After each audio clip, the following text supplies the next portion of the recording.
மிருகசீரிடம் நட்சத்திர பிறந்தவங்களுக்கு என்ன நன்மைகள் வரும், என்ன தொழில்கள் செஞ்சா சிறப்பாக இருக்கும்? சரிதான். ஓகே. இப்போ மிருகசீரிடம்ன்றது இது வந்து உடைப்பட்ட நட்சத்திரம்னு சொல்லுவோம். உடைப்பட்டு தான் பயப்படுறதுனா இல்லை, ரெண்டா பிரியும். ஸோ இப்போ அதில் வந்து 2 பாதம் இங்கேயும் தலையும் உடம்பும் இங்கே ரிஷபத்துலையும், மீதி வந்து இன்னொரு 2 பாதம் உங்களுக்கு மிதுனத்தில் வரும். 2த்துக்குமே நான் கலந்தே சொல்கிறேன் பலன்கள்.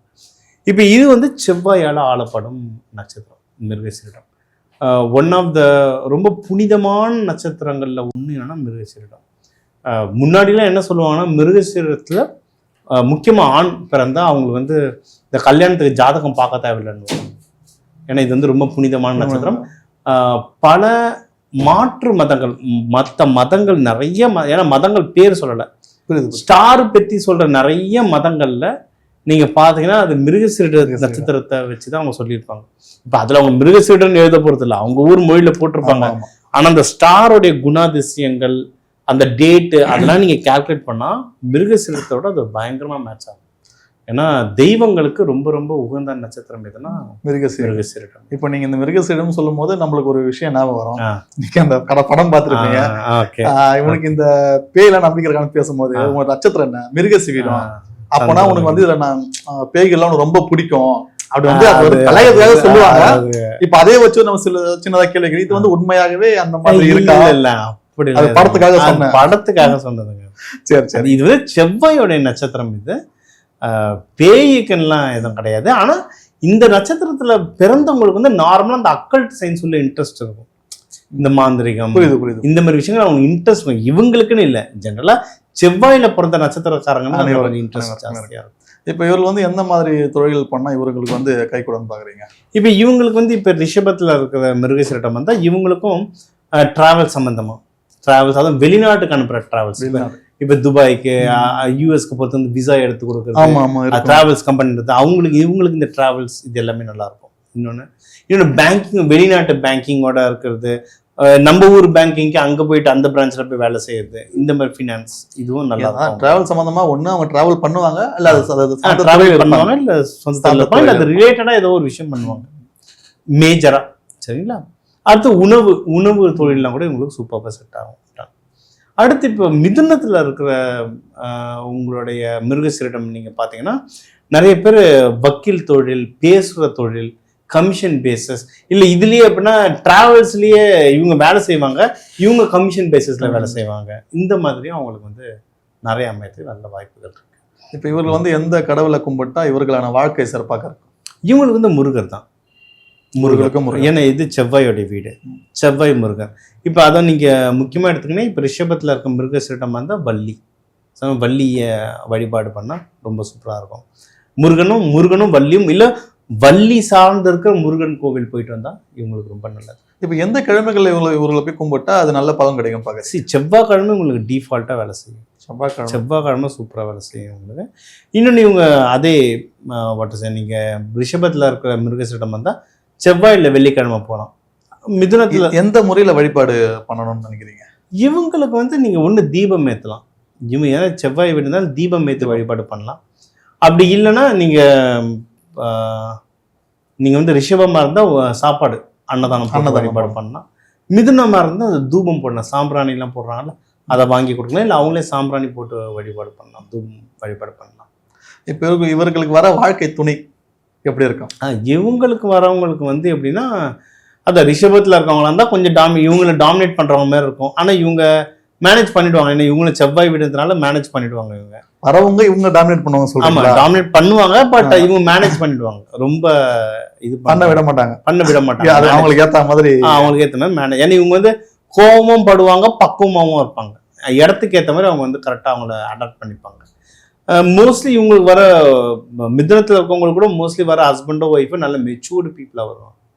ரொம்ப நல்ல மெச்சூர்டு பீப்புளாக வருவாங்க. இப்போ சில பேர் வந்து எனக்கு லக்கி நம்பர் தெரியணும், எனக்கு வந்து லக்கி வந்து கலர் தெரியணும், நான் வெளியே போனால் இந்த மாதிரி கலர் ட்ரெஸ் போட்டுன்னு போகணும்னு சொல்லுவாங்க. இப்போ இந்த நட்சத்திரத்தில் இருக்கிறவங்களுக்கு வந்து எந்த நிறம் வந்து பார்த்தீங்கன்னா ராசியான நிறம்? இப்போ இது வந்து எல்லா விஷயத்தையுமே ரெண்டாக பிரிக்கலாம். ஒன்று ஜென்ரல், இன்னொன்று இந்த குறிப்பிட்ட ஜாதகம் பொறுத்து. ஜென்ரலா நீங்க யூடியூப்ல இப்ப நான் சொல்ல பொறுத்த ஜென்ரல் தான், ஒவ்வொருத்தர் ஜாதகம் பார்த்தா எனக்கு தனியா தெரியுது. ஜென்ரலா சொல்லணும்னா இவங்களுக்கு வந்து light red, light red orange இதெல்லாம் நல்லா ஒர்க் ஆகும்.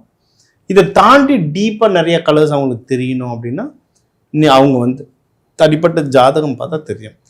இப்போ நீங்க சொல்றது வந்து எத்தனை சதவீதம் ஒத்து போகும்னு பாக்குறீங்க? 100க்கு எத்தனை சதவீதம் ஒத்து போகும் நீங்க சொல்ற நட்சத்திரங்கள் என்ன ஒத்து போகும்? கலர் சொல்றீங்கன்னா நீங்க சொல்ற பலன்கள் சொல்றேன். இப்போ நீங்க சொல்றீங்க பலன்கள். ஆமா ஆமா. எத்தனை சதவீதம் ஒத்து போகும்னு சொல்றீங்க? அடிப்படைன்னு பாத்தீங்கன்னா ஒரு 50 சொல்லலாம் சார். 50 தான். 50 கூட இல்லை, நான் 30 தான் சொல்லணும். 30 to 40. ஏன் அப்படின்னா மீதி வந்து அவங்களுடைய அவங்களுடைய லக்னம் என்ன, எல்லாருக்கும் ராசி தெரியும். புரியுதாமா? முக்கால்வாசி பேருக்கு லக்னம் தெரியாது. ஆனா ஒரு லக்னம் பயங்கரமா வேலை செய்யும். லக்னம் என்ன, அந்த லக்னம் என்ன நட்சத்திரத்துல இருக்கு, அது ஒரு 30%, இது ஒரு 30%, அது ஒரு 30%. மீதி 40% வந்து உங்களுடைய கட்டம், கிரகம் பிளேஸ்மெண்ட் எப்படி இருக்கு. ஏன்னா இப்போ மிருகசீரிடம்னு எடுத்தீங்கன்னா தமிழ் மக்கள்லேயே 1,00,000 பேருக்கு மேல இருப்பாங்க மிருகசீரிடம். அப்ப 1,00,000 பேரும் ஒரே மாதிரி இருப்பாங்க, ஒரே மாதிரி வாழ்க்கை அப்படி கிடையாது.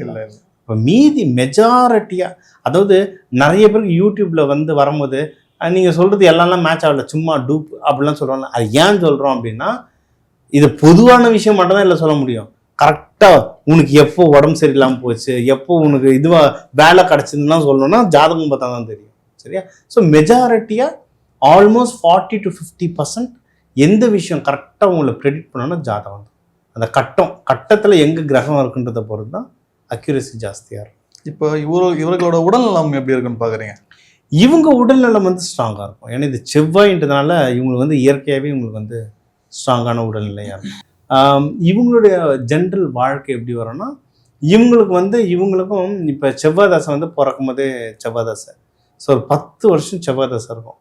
ஆரம்பத்துல வீட்டிலலாம் எப்படின்னா கொஞ்சம் கஷ்டம், வீட்டுங்களில் லைட்டாக கலாட்டா, நிறைய மிருகசீரிடம் பிறந்தவங்க வீட்டில் பார்த்தீங்கன்னா அந்த பிறந்த டைமில் வீட்டில் நிறைய அடிச்சோ, அந்த டைம்லலாம் போதும்னு ஆயிடுச்சுங்க. ஹாஸ்பிட்டலு வீடுன்னு எவ்வளோ பிரச்சனை அப்படின்வாங்க. வளர்றதும் பார்த்தீங்கன்னா இவங்களுடைய படிப்பு முடிகிற வரைக்குமே இல்லை ஆல்மோஸ்ட் வேலை சேர்ற வரைக்குமே என்னென்னு பார்த்தீங்கன்னா ராகு தசை நடக்கும். ராகு தசை ஒரு 19 வருஷம் கிட்டத்தட்ட. இவங்களுக்குலாம் ஜென்ரலாக ஒரு லைஃப் ஆரம்பிக்கணும் அப்படின்னாவே ஒரு 25-30க்கு அப்புறம் தான் இவங்களோட லைஃபே ஆக்சுவலாக ஆரம்பிக்கும். அது ஆமாம், ஒரு நல்ல ஸ்டேபிளான லைஃப்.